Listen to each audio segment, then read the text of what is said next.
नमस्कार विद्यार्थी मित्रांनो, आपण पाहत आहोत मराठी अभ्यासपत्रिका क्रमांक 2 मधील पहिला घटक जो कादंबरीचा सैद्धांतिक प्रश्न आहे, सैद्धांतिक घटक आहे. यापूर्वी आपण अभ्यासक्रमाची माहिती घेतली होती. आज आपण कादंबरी स्वरूपाचे, कादंबरी म्हणजे काय, कादंबरीचे घटक कोणते या संदर्भामध्ये विवेचन करणार आहे. परंतु हे विवेचन एकाच व्हिडिओमध्ये होणार नाही, म्हणून आपण त्याचे काही भाग करणार आहोत. म्हणून कादंबरी स्वरूप सांगणारा हा पहिला भाग आज आपण मांडत आहोत किंवा आपण पाहणार आहोत. विद्यार्थी मित्र, तुम्ही अभ्यासलेला आहे कथा, कविता, कादंबरी, नाटक, चरित्र, आत्मचरित्र, खंडकाव्य, महाकाव्य अशा अनेक प्रकारचे लेखन साहित्य, लेखन प्रकार तुम्हाला माहीत आहेत. किंबहुना तुम्ही कादंबरी वाचली असेल. कादंबरी हा तुम्हाला आवडणाराही प्रकार असेल. अनेकांना कादंबऱ्या खूप आवडतात. अनेक वाचक जे आहेत ते कादंबरीचे वाचक असतात. काही लेखक कादंबऱ्या लिहितात आणि कादंबऱ्यांच्यामुळे त्यांना खूप लोकप्रियता मिळते. तर तुम्हीही वाचक असाल, वाचले असतील. तुम्ही आतापर्यंत गेल्या वर्षी कथा म्हणजे काय पाहिलं, नाटक म्हणजे काय पाहिलं, ललित लेखन म्हणजे काय पाहिलं, कविता म्हणजे काय पाहिलं. म्हणजे कविता, कथा, नाटक या वाङ्मय प्रकारांचा तुम्ही अभ्यास केलात. त्याचप्रमाणे आत्ता या घटकामध्ये किंवा या वर्षी आपल्याला पहिल्या या सत्रामध्ये कादंबरीचा अभ्यास करायचा आहे. जसं कविता, कथा, कादंबरी हा वाङ्मय प्रकार आहे, तसाच वाङ्मय प्रकार आहे तो कादंबरी. कादंबरी हा आधुनिक साहित्य प्रकार आहे. आधुनिक साहित्य प्रकार म्हणजे का, तर इंग्रजांच्या नंतर तो आपल्याकडे आला. त्यापूर्वी आपल्याकडे कादंबरी असा वाङ्मय प्रकार नव्हता.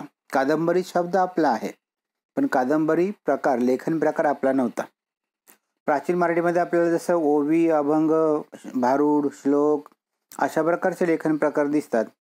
आपल्याकडे कथाही जुन्या काळात आहे. फार प्राचीन काळामध्ये मराठीमध्ये कथा आहे, कथाकाव्य आहेत. पण कादंबरीसारखा प्रकार आपल्याकडे नव्हता. तो इंग्रज भारतात आल्यानंतर आपल्याकडे अनेक गोष्टी जशा आल्या तशातला एक साहित्य प्रकार म्हणून कादंबरीही आपल्याकडे आला. इंग्रजीमध्ये कादंबरीला नॉव्हेल असं म्हणतात. त्याला मराठीमध्ये आपण पर्यायी शब्द वापरला म्हणजे कादंबरी. नॉव्हेल या शब्दाला मराठीमध्ये कादंबरी हा शब्द वापरला. आता हा वापरत असताना खरं तर पाश्चात्य साहित्यशास्त्रामध्ये या सर्व अशा प्रकार साहित्याला फिक्शन असं म्हटलं जातं. फिक्शन म्हणजे काल्पनिक प्रतिसृष्टी. ही काल्पनिक प्रतिसृष्टी ज्या साहित्यामध्ये आहे ते नॉव्हेलच्या जवळ आहे. फक्त ती कादंबरीतच असते असं काही नाही, तर काल्पनिक प्रतिसृष्टी जी असते ती अन्य साहित्यामध्ये असते. परंतु तिकडे फिक्शन या अर्थानं आहे. आपल्याकडे केवळ कादंबरीकडे पाहत असताना आपण फिक्शन या दृष्टीने पाहिलेलं नाही. कादंबरी या शब्दासाठी आपण वापरलेला पर्यायी शब्द कोणता आहे, म्हणजे इंग्रजी शब्द जो आहे तो नॉव्हेलसाठी पर्यायी शब्द कादंबरी वापरला. आपल्याकडे कादंबरी नावाचं पुस्तक होतं संस्कृतमध्ये. बाणभट्ट हा त्याचा लेखक. पण बाणभट्टाची कादंबरी म्हणजे ही कादंबरी हा वाङ्मय प्रकार नव्हे. बाणभट्टाने एक साहित्यकृती लिहिली होती. त्या पुस्तकाचं नाव, त्या ग्रंथाचं नाव कादंबरी. हे नाव आपण या नॉव्हेलला दिलं की या प्रकाराला आपण दिलं. परंतु बाणभट्टाच्या कादंबरीचा आणि नॉव्हेलचा किंवा कादंबरी वाङ्मय प्रकारचा काही संबंध नाही आहे. कादंबरी हे बाणभट्टाचं खूप गाजलेलं पुस्तक होतं. माझ्या माहितीनुसार जेव्हा लोकमान्य टिळकांनी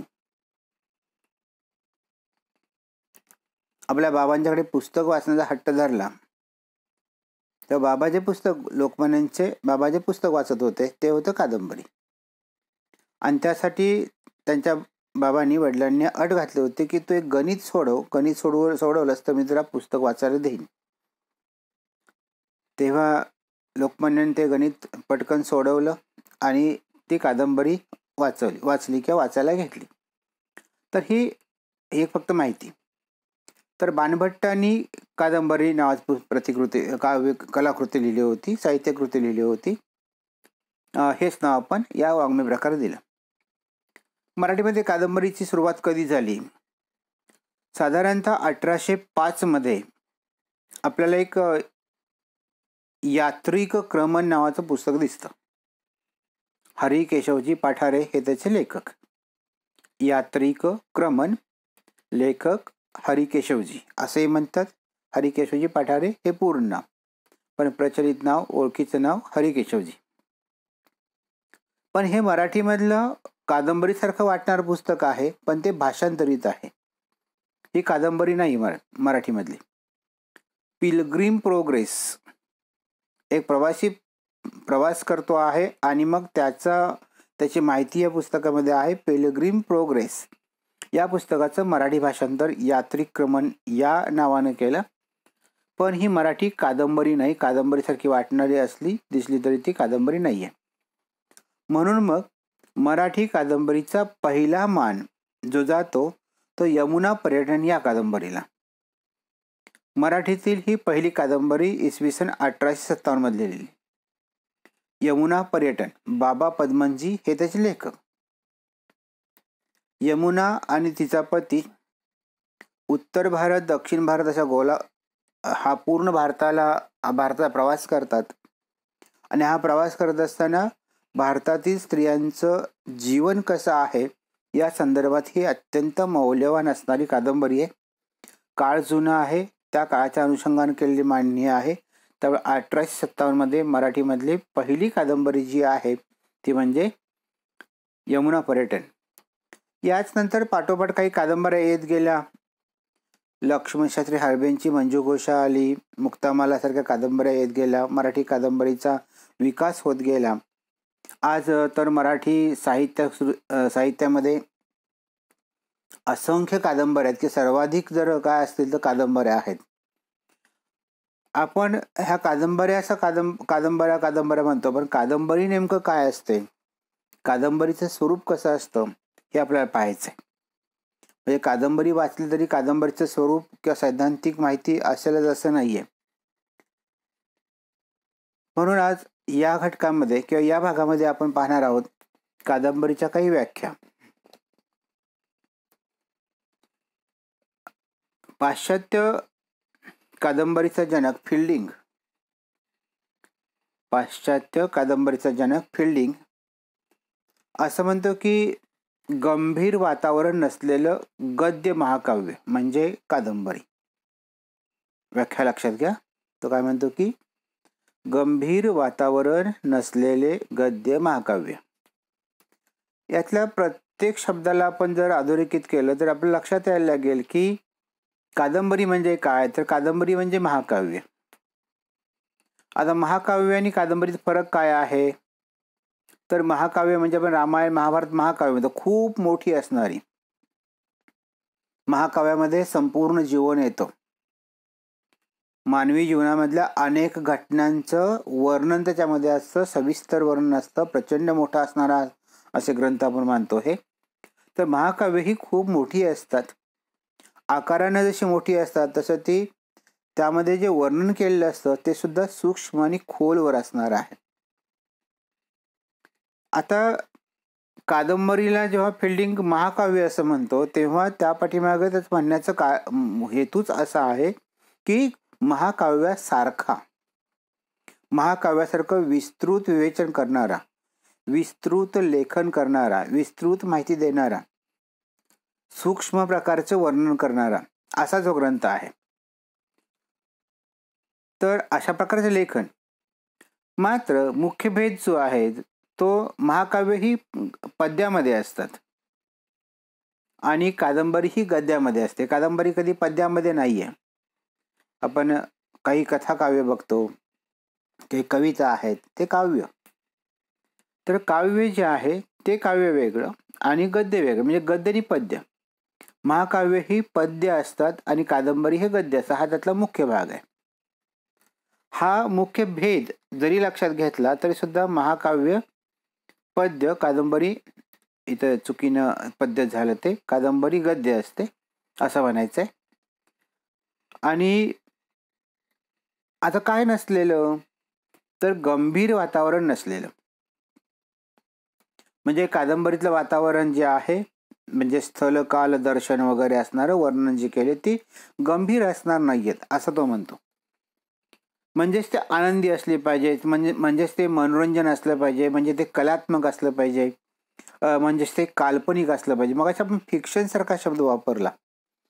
या फिक्शनलाच आपण काय म्हणतोय की काल्पनिक प्रतिसृष्टी, म्हणजे वास्तवाच्या जवळ जाणारी परंतु वास्तव नव्हे, वास्तवावर आधारित आहे परंतु वास्तव नाही, तर कल्पना. आणि कल्पना किंवा एका विशिष्ट मनोविश्वामध्ये, काल्पनिक मनोविश्वामध्ये, भावविश्वामध्ये रममाण करणारी. तर कादंबरी ही गंभीर नाहीये, महाकाव्य ही गंभीर आहेत. ते जीवनदर्शन घडवतात, जीवनाच्या विषयी सखोल मार्गदर्शन करतात, सखोल चित्रण करतात. पण कादंबरी ही त्या प्रकारची अगदी खोलवर किंवा गंभीर असणारी नाहीये, तर ती आनंदी किंवा मनोरंजन करणारी काल्पनिक अशा प्रकारची लेखन आहे. आपण जेव्हा गद्य आणि पद्यातला फरक पाहतो तेव्हा एक लक्षात यायला लागेल की महाकाव्याप्रमाणेच, महाकाव्य जेव्हा म्हणतो कादंबरीसारख्या वाङ्मय प्रकाराला, तेव्हा मगाशी म्हटलं असंच की लोकसमूह जो आहे किंवा देश जो आहे, त्या प्रदेश आहे, त्या प्रदेशातील सामाजिक जीवन किंवा रूढी परंपरा याचा एक व्यापक पट जो आहे, तो व्यापक पट त्यामध्ये आला पाहिजे.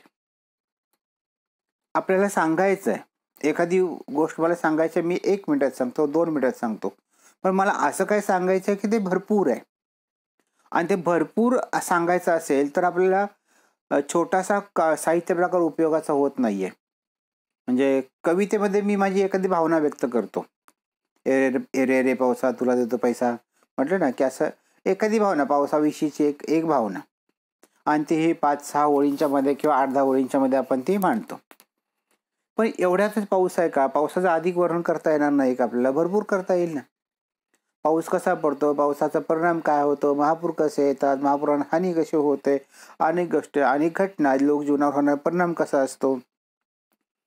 आणि म्हणून तुम्हाला सांगायचं झालं तर तुम्हाला वक्तृत्व स्पर्धेला आपण 5 मिनिटाचा वेळ देतो, तर 5 मिनिटाच्या वेळेमध्ये तो कमीत कमी सांगतो. तर वेळ जसा वाढवत आपण नेला की 10 मिनिटं केला तर 10 मिनिटामध्ये तो अधिक सांगेल, 15 मिनिटं केलं तर त्याच्यापेक्षा अधिक खोलवर सांगेल, सूक्ष्म सांगेल, 20 मिनिट केला तर त्यापेक्षा अधिक विस्ताराने सांगायला लागेल. आता जेव्हा कादंबरीचं महत्त्वाचं काय, कादंबरीचं उद्दिष्ट काय आहे, कादंबरी लेखनाचं उद्दिष्ट आहे ते मानवी जीवनाचं चित्रण करणं. कादंबरीचं उद्दिष्ट काय, तर मानवी जीवनाचं चित्रण करणं. आता मानवी जीवनात चित्रण करायचं असेल तर ते मानवी जीवनाचं चित्रण कशातून करणार, त्याची सामुग्री काय, तर मानवी जीवन हेच सामुग्री. माणसांच्या आपल्या जगण्यामधूनच आपण जे जे अनुभव आहेत, ज्या भावना आहेत, ज्या घटना आहेत त्या घेणार आणि त्याच्या अनुषंगानं मांडणार. म्हणजे मानवी जीवनातल्या सामुग्रीतूनच मानवी जीवनाचं आपण चित्रण करायचं आहे. पण मानवी जीवनात चित्रण करत असताना एक घटक घेतोय का, तर नाहीये. समग्र मानवी जीवन, समग्र म्हणजे संपूर्ण मानवी जीवनाचं आपल्याला चित्रण करायचं आहे. आणि म्हणून मग जे कथेमध्ये सांगता येत नाहीये, जे कवितेमधून सांगता येत नाहीये, जे नाटकासारख्या छोट्याशा घटकातून सांगता येत नाही, वाङ्मय प्रकारून सांगता येत नाही, तर हे सांगण्यासाठी म्हणून तशाच प्रकारचं मोठं साधन पाहिजे, तशाच प्रकारची मोठी अभिव्यक्तीसाठी माध्यम पाहिजे. म्हणून मग हे जे माध्यम जे आहे कादंबरी, हे अधिक चांगलं आहे का याच्यामध्ये अभिव्यक्ती करण्यासाठी जो फलक लागतो किंवा आपण ज्याला काय म्हणू की ज्याला कॅनव्हास म्हणतात इंग्रजीमध्ये, हा कॅनव्हास लागतो. तो कॅनव्हास खूप मोठा असतो, फळा खूप मोठा आहे तर फळ्यावर भरपूर लिहिता येईल, फळा खूप छोटा आला तर एखादंच वाक्य, एखादा शब्द लिहिता येईल. म्हणजे पाटीवरती लिहिताना आपण मोजके 2-4 शब्द लिहू, पण तोच जर मोठाच्या मोठा फळा असेल तर आपल्याला भरपूर काही लिहिता येईल. आणि त्यामुळं व्यापक चित्रण करणं कशामध्ये शक्य आहे, तर ते कादंबरीमध्ये शक्य आहे. आणि म्हणूनच फिल्डिंगनं गद्य महाकाव्य असा कादंबरीला म्हटलेलं आहे, की असा उल्लेख केलेला आहे. मी तुम्हाला काही चित्र दाखवतोय. ही 5 चित्र आहेत, तुम्ही यांचं जरा बारकाई निरीक्षण करा. पहिलं चित्र, दुसरं चित्र, तिसरं चित्र, चौथं चित्र, 5वं चित्र. त्याच्यामध्ये तुम्हाला एक लक्षात येईल, काय लक्षात येईल तर निरीक्षण जर केलं असेल तर पहिलं चित्र लहान आहे, त्यापेक्षा दुसरं चित्र मोठं आहे, त्यापेक्षा तिसरं चित्र मोठं आहे, त्यापेक्षा चौथं चित्र मोठं आणि त्यापेक्षा 5वं चित्र मोठं आहे. मी मगाशी कॅनव्हास म्हटलं, तुम्हाला मी कॅनव्हास दिला चित्र काढायला. जेवढा कॅनव्हास देईल ना तेवढं तुमचं चित्र असेल. मी तुम्हाला अगदी पहिला भाग जो आहे तो पहिला भाग एवढा कॅनव्हास दिला, तर तुम्ही अगदी छोटं चित्र काढाल आणि ते सगळं विस्तृतपणे येत नाही. ते अस्पष्ट दिसतं की काही भागच येतो. आता हे चित्र जे निवडलं ते केवळ एक उदाहरण म्हणून निवडलंय. दुसरं चित्र तुम्हाला थोडासा मोठा कॅनव्हास दिला, तुम्ही चित्र मोठं काढलंय. तिसऱ्या चित्रामध्ये तुम्हाला त्यापेक्षा मोठा आहे, त्यामुळे ज्याला आपण इंग्लिशमध्ये डिटेल्स म्हणतो, डिटेलिंग जसं करतो, अजून बारकाईनं बारकावे दाखवता येतील. म्हणजे पहिल्या चित्रामध्ये तुम्हाला बारकावा नाही आहे, दुसऱ्या चित्रामध्ये अधिक थोडेसे जास्त दाखवता येतील, तिसऱ्या चित्रामध्ये अधिक असतील, चौथ्या चित्रामध्ये त्यापेक्षा अधिक बारकावे दाखवता येतील, पाचव्या चित्रामध्ये त्यापेक्षा अधिक. म्हणजे जी स्पष्टता येते, चित्र आपल्या डोळ्यांसमोर स्पष्ट येतं. जर कादंबरीतलं वर्णन, कादंबरीतलं जीवन आपल्या डोळ्यांसमोर स्पष्टपणे येतं. ते कशामध्ये येतं म्हणजे ते, आता पुढचा भाग बघा की हे चित्र दाखवलंय. आता मी तुम्हाला स्क्रीनवर चित्र दाखवलंय. मगाशी फक्त एकच घोडा होता, आता किती घोडे आहेत? साधारणतः 3 घोडे याच्यामध्ये आहेत. अजून 5-50 घोडे आणता येतील, दाखवता येतील. म्हणजे कथेमध्ये, कवितेमध्ये एखादी गोष्ट येते, एखादा घटक येतो. कादंबरीमध्ये अशी अनेक घटक आणता येतील. कादंबरीमध्ये असे अनेक घोडे, अनेक पात्रं आणता येतील, अनेक माणसं आणता येतील, घटना आणता येतील. आणि मग अनेकत्व आणायचं असेल, अनेकांचं वर्णन असेल. आता या ठिकाणी तुम्हाला त्याचं कंपाऊंड दिसेल, त्यानंतर घोडे आहेत, त्यांचे उदाहरणं आहेत, त्यांच्या पाण्यामध्ये त्यांचा पाय पडलेले आहेत, त्यामुळे पाण्याचे ठिपके वर उडलेले आहेत. त्यांची शेपूट, त्यांचं एकूण हालचाली, त्यांची झेप, त्या पाठीमागे असणारा निसर्ग. आता समजा की ह्या मोबाईलपेक्षा अजून एक मोठा तुम्हाला टॅब दिला किंवा मोठी स्क्रीन दिली, तर ह्या चित्रात अजून आपल्याला भर घालता येईल. अजून आपल्याला जवळ किंवा लांबच्या गोष्टी आहेत त्या स्पष्टपणे दाखवता येतील.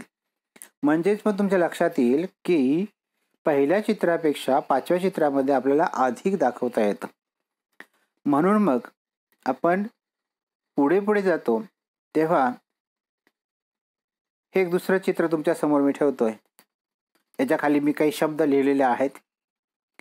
पहिला जो आहे, मी निसर्गाचाच एक भाग घेतला, चित्र घेतलाय. ते चित्र, कविता, ते आपल्याला बारकाईने बघायला लागते, स्पष्ट दिसत नाही, अगदी बारीकशी एखादी रेष दिसते. दुसरे चित्र आहे कथा. म्हणजे कविता ही कमीत कमी शब्दांच्या मध्ये आपण सांगतो, कमीत कमी भावना असतात. एखादी भावना आपण व्यक्त करतो, एखादी घटना आपण व्यक्त करतो. कथेमध्ये त्यापेक्षा अधिक घटना येतात. कथेमध्ये 2-4 घटना येतील, पण कवितेपेक्षा अधिक येऊ शकतील. नाटकामध्ये त्याच्यापेक्षा अधिक किंवा कथेच्या पेक्षा जरा जास्त घटना येतील. कथेपेक्षा अधिक घटना येतील नाटकामध्ये किंवा प्रसंग येतील. पुढे आपण मी कादंबरी म्हटलंय, चौथा प्रकार. खरं तर अजून तर मोठा दाखवता येईल आपल्याला. कादंबरी चौथा प्रकार. या कादंबरी प्रकार आणि 5वा आहे महाकाव्य.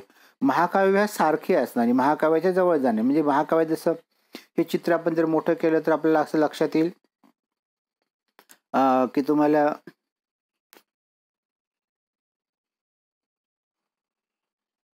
जर बारकाईने बघा चित्रांच्याकडे,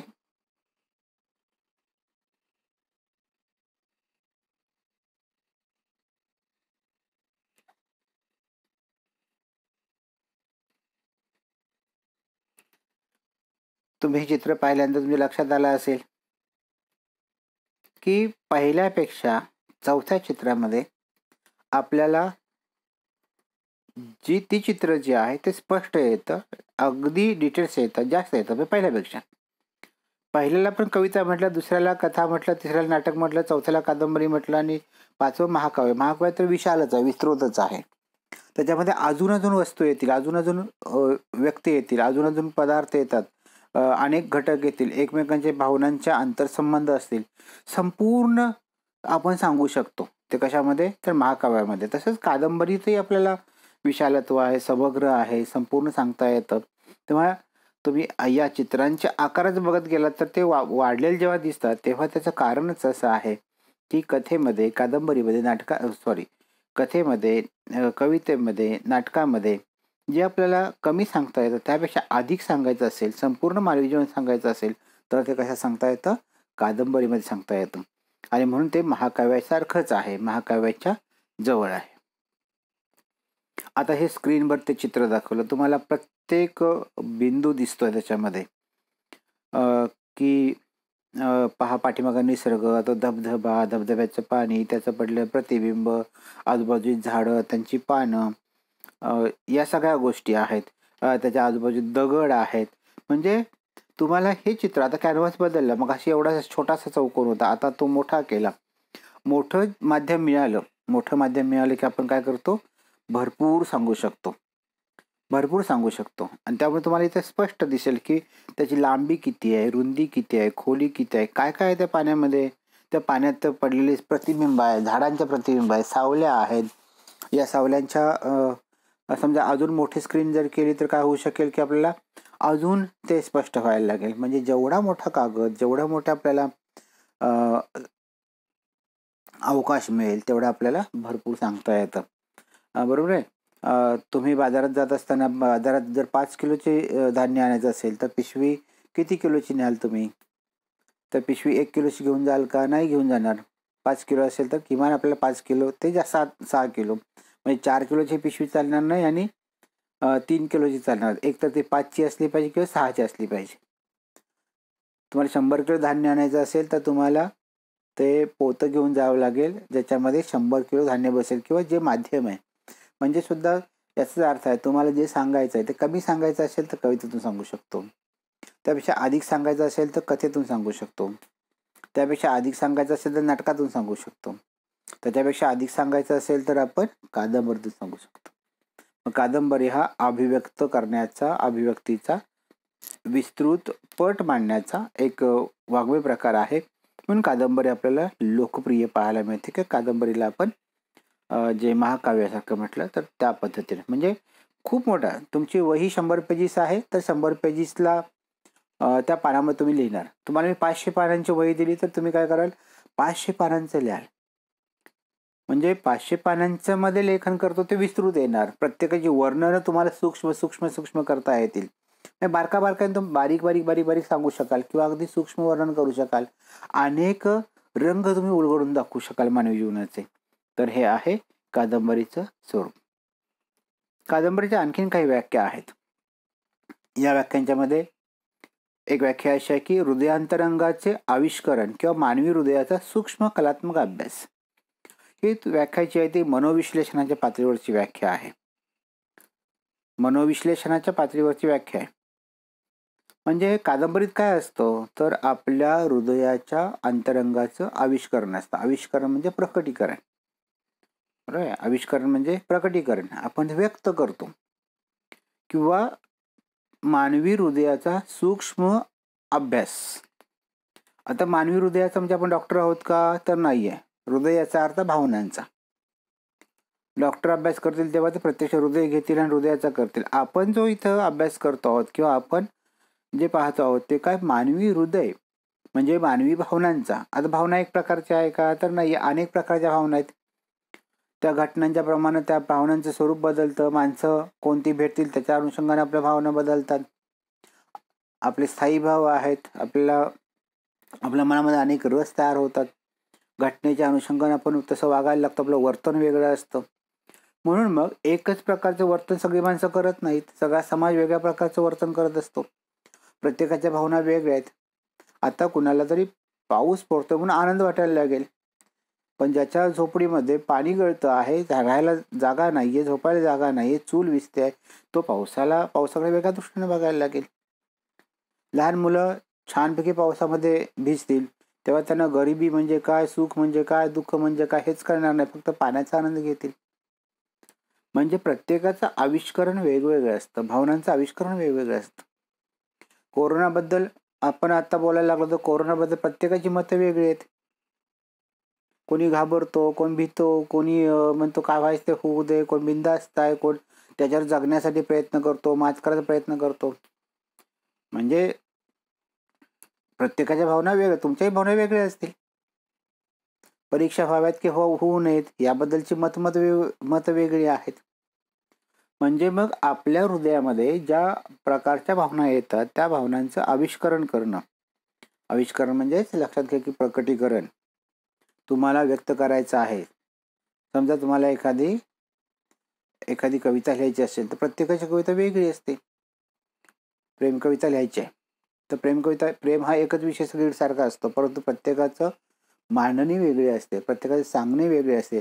गरिबीवरती कथा लिहायची आहे तर प्रत्येक जण एकच कथा लिहितो का एकसारखी, तर नाही लिहित. कारण ती गरिबी, तो अनुभव प्रत्येकजण आपल्या नजरेतून पाहत असतो आणि आपल्या अनुभवातून मांडत असतो. आणि त्यामुळे मानवी हृदयाचा सूक्ष्म अभ्यास. पण यात एक शब्द महत्वाचा आहे, तो म्हणजे कलात्मक. कलात्मक याचा अर्थ काय की आपण साचेबद्ध वर्णन केलेले नसतात. जसे बातमीमध्ये वर्णन असतात हुबेहूब वास्तव, असं आपल्याकडे असत नाही. कादंबरीमध्ये किंवा साहित्यामध्ये असत नाही. कलात्मक. रांगोळी काढताना आपण ठिपके काढतो, पण ठिपके एक सलग जोडतो का? आपण त्याला आकार देतो, आपण त्यामध्ये रंग भरतो, आपण त्याला अजून वेलबुट्टी काढतो आणि ते अत्यंत आकर्षक दिसते. म्हणजे एक आराखडा त्यामध्ये असतो, तो अगदी साचेबद्ध असतो. मानवी जीवन हे आराखडा आहे, तो साचेबद्ध असतो, पण त्याला आपण फुलवतो. म्हणजे नाच रे मोर आंब्याच्या वनात नाच. आता तो असं म्हणत असताना त्याच्या भावना आहेत, तो व्यक्त करतो, प्रकट करतो. आणि म्हणून हा अभ्यास जेवढा मोठा, जेवढा जास्त मानसिक पातळीवरचा, मनोविश्लेषणात्मक स्वरूपातनं, तेवढं तुम्हाला अधिक सांगता येईल. म्हणजे जर तुम्ही उदाहरण घेतलं तर परीक्षेमध्ये तुम्ही पेपर लिहिता, तेव्हा पेपर लिहित असताना तुमचा जेवढा अभ्यास जास्त असेल तेवढं तुम्ही खूप लिहिता. म्हणजे तुम्हाला माहिती आहे या उत्तरात काय काय लिहायचं आहे, काय आहे. आणि जेवढा अभ्यास नसेल तर ते खूप साचेबद्ध लिहिणार, पाठांतर केल्यासारखं लिहिणार. आणि जे तो अभ्यास होऊन मनापासून तुम्ही लिहायला लागलात, खूप जाणून घेऊन लिहायला लागला, तुम्हाला का ते वाटतंय, तर तुम्हाला ते भरपूर लिहावं वाटतं किंवा भरपूर लिहिता. याचा अर्थ मग तुम्ही पुरवणी घेता. एखादा 2 पानात उत्तर लिहितो आणि एखादा 10 पानात उत्तर लिहितो. याचा अर्थ जे सांगायचं उत्तर तेच आहे, पण सांगणाऱ्याला ते 2 पानात भागवावं असं वाटतं एखाद्याला ते 10 पानात लिहावं असं वाटतं. याचाच अर्थ कादंबरीसारखा प्रकार जो आहे तो 10 पानांसारखा आहे. तुम्हाला भरपूर लिहिता येतं, भरपूर सांगता येतं. आणि याच्यामध्ये महत्वाचा घटक कथानक. आता आपण त्या कथानकाकडे जाणारच आहोत पुढे घटकांच्या मध्ये पाहत असताना. कथानक हाच कादंबरीचा गाभा असतो, तो आपण पुढे बघू. आणखीन एक व्याख्या जी आहे ती एक मजेशीर व्याख्या आहे, ज्यात सर्व काही सामावेल अशी गारुड्याची थैली म्हणजे कादंबरी. H.G. वेल्स यांची व्याख्या आहे, ज्यात सर्व काही सामावेल अशी गारुड्याची थैली. आता ही व्याख्या कादंबरीची कशी काय म्हणायला लागेल, पण तुम्ही गारुडी बघितलं असेल, गारुड्याची थैली बघितली असेल, बघितली नसेल तर अवश्य बघा. गारुडी साप घेऊन येतो, मुंगूस घेऊन येतो, त्याच्याकडे एखादी काठी असते जादूची, मंत्रतंत्र टाकायची, एक पुंगी असते, एक खडा असतो, त्यानंतर एखादी कवटी असते, 2-4 हाडं असतात आणि हे सगळं थैलीमध्ये असतं. थैली कशी असते तर ती एखादी पिशवी अशी आपली गोधडी असते ना, गोधडीने शिवलेली वगैरे, खांद्यावर अडकवायची कावड असते. एका पुढच्या भागामध्ये तुम्हाला साप ठेवलेले असतात, नाग वगैरे. दुसऱ्या भागामध्ये काही बाकीच्या वस्तू असतील आणि त्याच्या पोतडीमध्ये किंवा त्याच्या थैलीमध्ये अशा सगळ्या वस्तू असतात. मित्र हो, जीवन हे अशा प्रकारचं आहे. गोधडीला जसे अनेक प्रकारचे चिपके असतात, अनेक रंग असतात, अनेक प्रकारचे शिवलेले असते, तसंच मानवी जीवनामध्ये अनेक पदर असतात, अनेक घटक असतात, ते एकमेकांशी संबंध असतात. सगळ्या घटकांनी आपली आयुष्याची गोधडी आपण शिवतो, ती रंगीत असते. तो गारुडी सापही घेऊन फिरतो, मुंगूसही घेऊन फिरतो. विषारीही बरोबर आहे आणि ज्याला विषारी असं सापालाही मारतो तोही आहे. तो जीवनातला संघर्ष आहे, दोघातला संघर्ष दाखवतो. नागाला डोलवतो, पुंगीवरती पुंगी वाजवतो आणि पुंगीवरती नाग डोलतं असं आपण मानतो. तो जशी हालचाल करते नाग डोलायला लावतो, म्हणजे एखाद्या प्राण्याला आपण डोलवायला लागतो. कादंबरी सुद्धा दुसरं काय करते. कादंबरीमध्ये अशा प्रकारचं जगण्याचे सगळ्या रंगाची गोधडी असते, त्यात कलात्मकता असते, करमणूक असते, आनंद असते, कवटी आहे तशी भीती वाटायला लागते, बासरीतले सूर असतात, त्यानंतर नाग असतो, मुंगूस असतं, सगळं आहे. म्हणजे जीवनामधले जे सगळं आहे ते कशामध्ये असतं, तर ते कादंबरी देतं, हा त्याचा म्हणण्याचा अर्थ. आणि यातला गारुड्याची शब्द जो आहे, गारुड, त्यातला मूळ शब्द गारुड. गारुड म्हणजे भारावून टाकणे. तुम्ही जर तो खेळ बघितलात तर आपण तासभर आपला कधी गेला कळत नाही. आपण तो सगळा खेळामध्ये भारून जातो, आपण भारावतो. म्हणून गारुड करणं म्हणजे भारावून टाकणं. तशी कादंबरी एकदा आपल्या हातामध्ये घेतली की वाचायला लागलो की त्यातल्या सगळ्या जीवन दर्शन आपण भारावून जातो आणि आपण इतकं गुंतून पडतो की त्यातून बाहेरच येत नाहीये. अशा प्रकारचे कादंबरीचे वैशिष्ट्य H.G. वेल्स यांनी सांगितलेलं आहे. म्हणून ज्यात सर्व काही, म्हणजे ज्याच्यामध्ये सगळं काय, जीवनामध्ये सगळं, राग, लोभ, द्वेष, भावना, आनंद, दुःख, जे जे जे जे काय आहे ते सगळं काही त्याच्यामध्ये आहे, अशी ती गारुड्याची थैली म्हणजे कादंबरी, अशी व्याख्या त्यानं केलेली आहे. मित्र, अजूनही बऱ्याच व्याख्या आपल्याला पाहता येतील, परंतु आज आपण इथेच थांबूया. पुढील भागामध्ये आपण कादंबरीच्या अन्य व्याख्या पाहणार आहोत. समजून घ्या आणि परत पहा व्हिडिओ. नक्कीच तुम्हाला समजेल, नक्कीच लक्षात येईल. कादंबरी हा अत्यंत महत्त्वाचा असणारा वाङ्मय प्रकार आहे आणि आवडीचा, लोकप्रियतेचा. तुम्हालाही कादंबरी ओढ लावेल आणि गोडी लावेल. धन्यवाद.